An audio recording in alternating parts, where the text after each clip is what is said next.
All right, this is 20532 lab number 4. We'll start by adding a SQL database to support our entity framework. We'll be creating a new SQL database.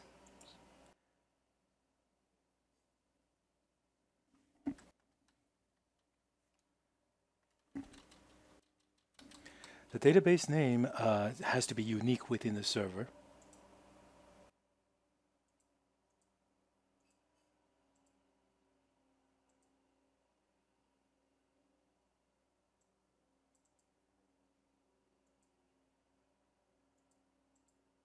A blank database. Since this will be the first database we do for this course, we'll create a new server instance. Now this has to be globally unique on the Windows.net database.windows.net namespace. We're supplying the server name. It has to be globally unique and all lowercase. Username to log in.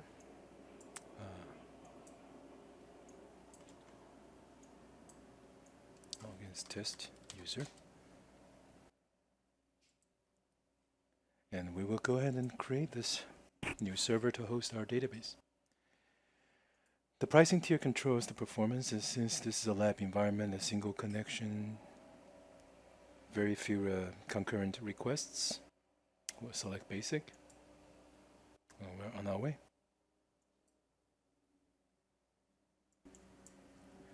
After a few moments, the resource would have been provisioned successfully.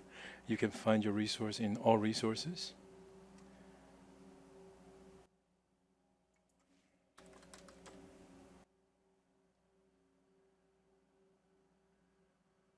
So that's the database that was just provisioned.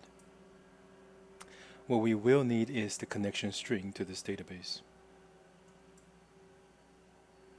So we'll copy the ADO.NET connection string.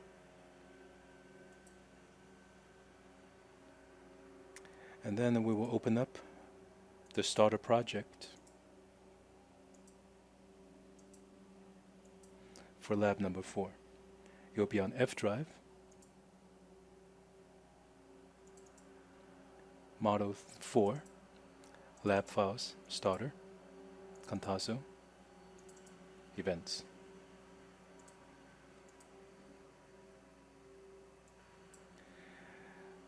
Let's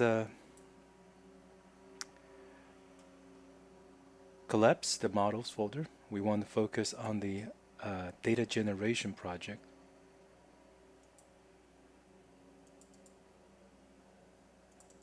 The purpose of this data generation project is to initialize the entity framework data context. In the app.config, currently it's using a local SQL data source. Now we want to change that. So let's delete everything within the connection string and paste our connection string. Now don't forget to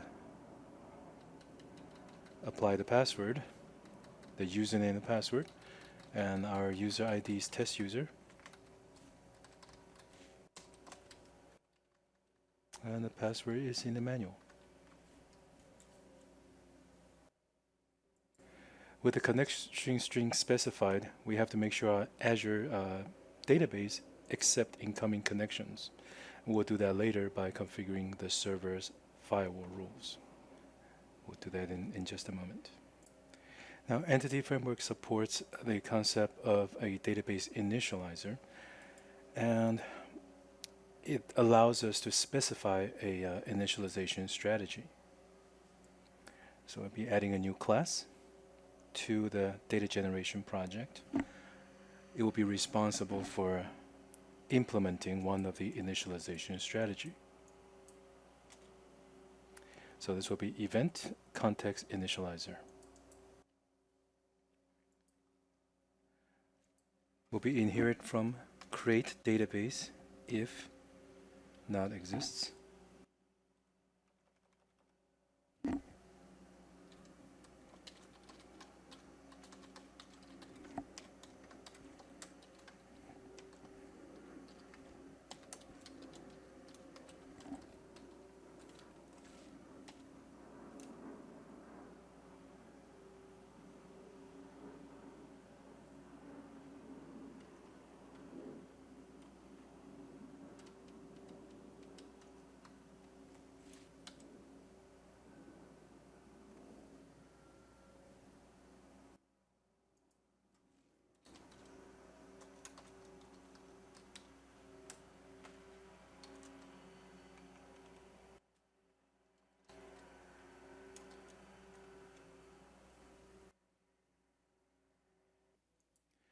So we're looking for namespace system.data.entity. Now, if you're getting a wiggly line to say that tells you system.data.entity is not available, just go ahead and try to rebuild the project, which causes the NuGet to download all the missing packages for this project.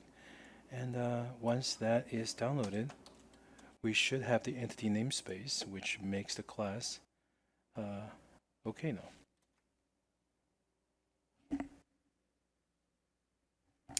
Now make sure I got this right. It's EventsContext. So this class will be responsible to initialize the events context. And that falls within the namespace contazo.event.data. Okay, so make sure you do a control period and add the namespace to the top, and it looks like we're good.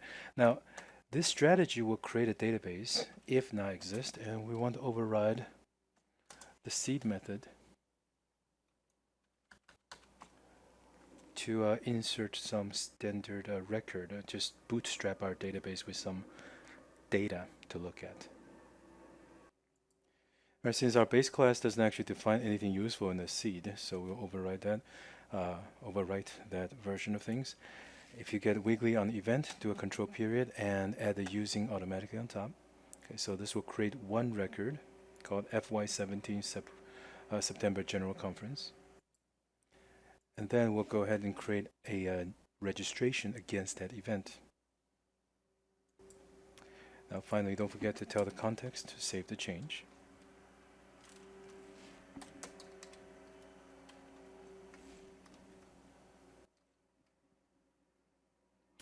Lastly, we want to make sure whenever our context is being instantiated, it will use this initializer. To do that, we're going to set a static constructor for the data context class. So whenever it's mentioned, we would have registered our initializer.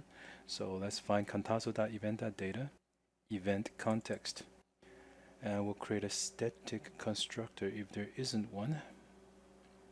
Okay, so there is actually a static construct waiting for us to fill things in. And we'll simply say database dot set initializer to our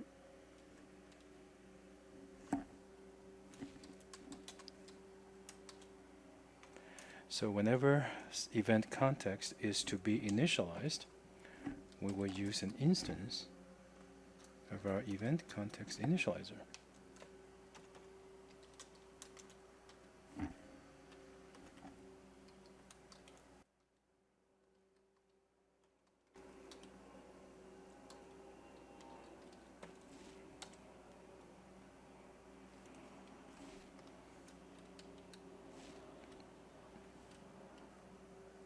All right, so we just have to make sure we include the namespace.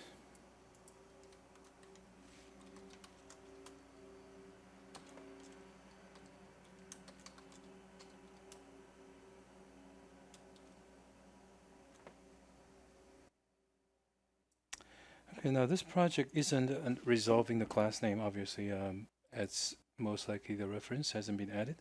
So I'm going to right click and add reference to this project. So right click, add reference, and we're going to make sure it references the data generation.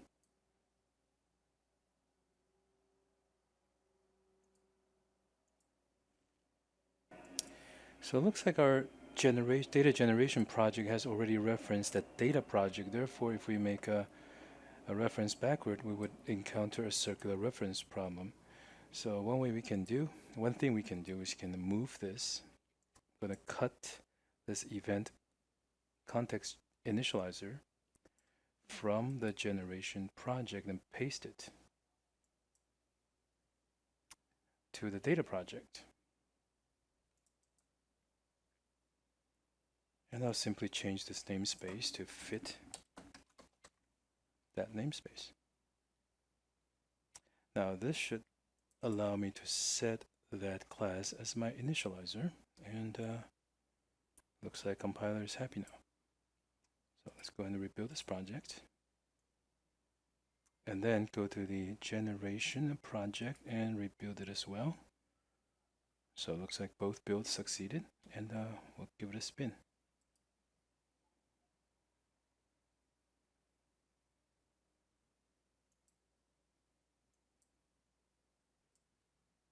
All right, so in this data generation project, we have our programming entry point of program.cs. Now we're going to use this to make sure our event context can be created with our strategy.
All right, so we'll be using this as our initializer.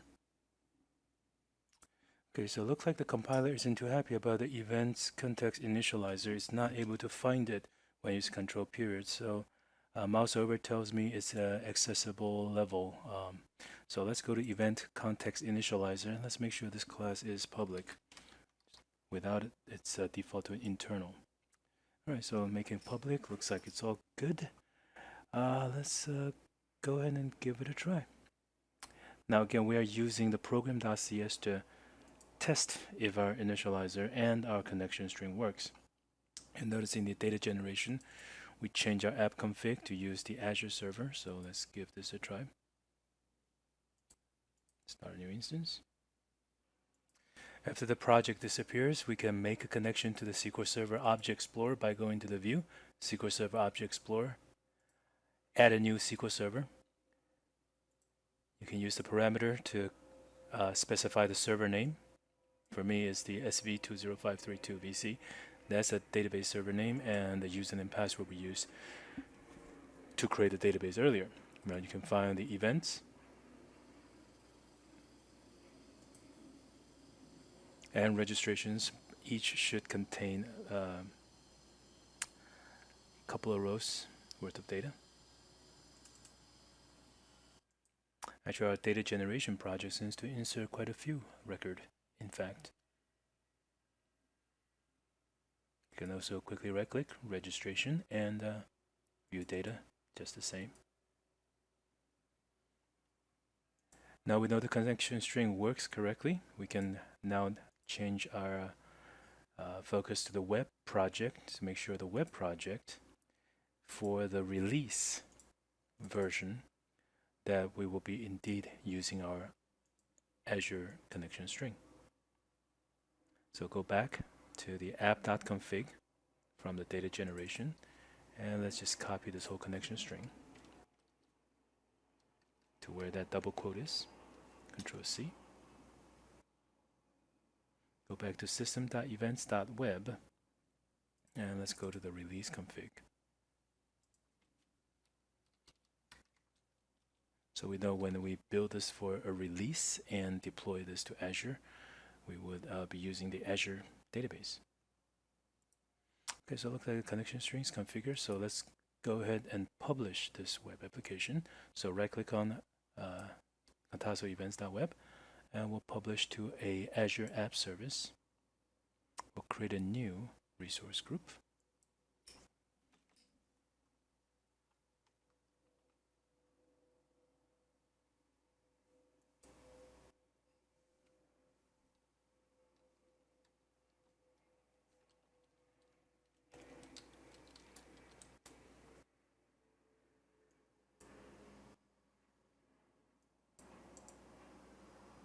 So we'll create a new app service under the 20532 resource group.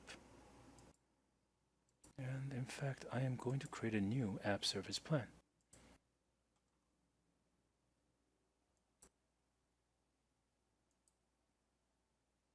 And that's a resource group.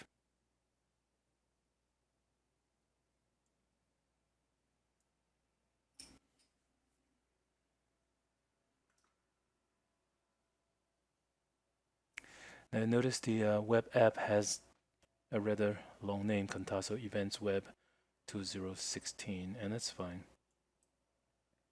For our lab, we'll do just that. And notice the configuration is in release mode, so it will use the connection string that we have.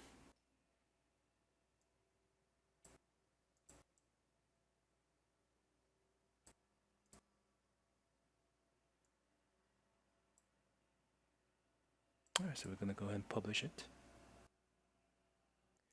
Now, last and finally, after you deploy this web application, if you want the connection string to change, let's say you move your database to another server somewhere else, go to your app service. You can find this from your resources, all resources. You can find your app service, Contaso Event Web.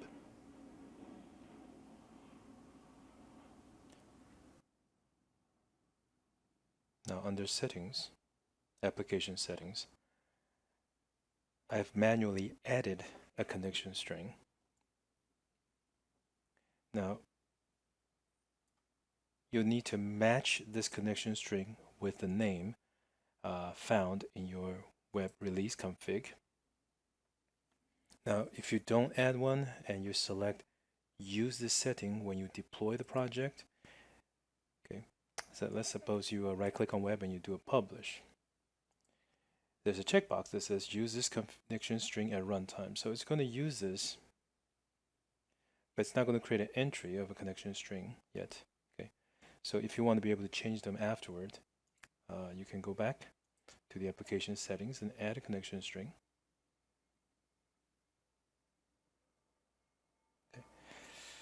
Now you can also say this is specific for this slot. Now it depends on the app plan, you might be able to create multiple slots. So this could be the setting for a QA slot.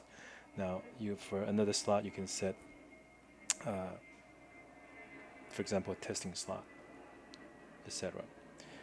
Okay, so you can see the project. By the way, after you make a change, save the changes. It takes a few minutes for the web application to recycle to see these new connection strings. So here are all the events. All right, so that concludes lab number 4.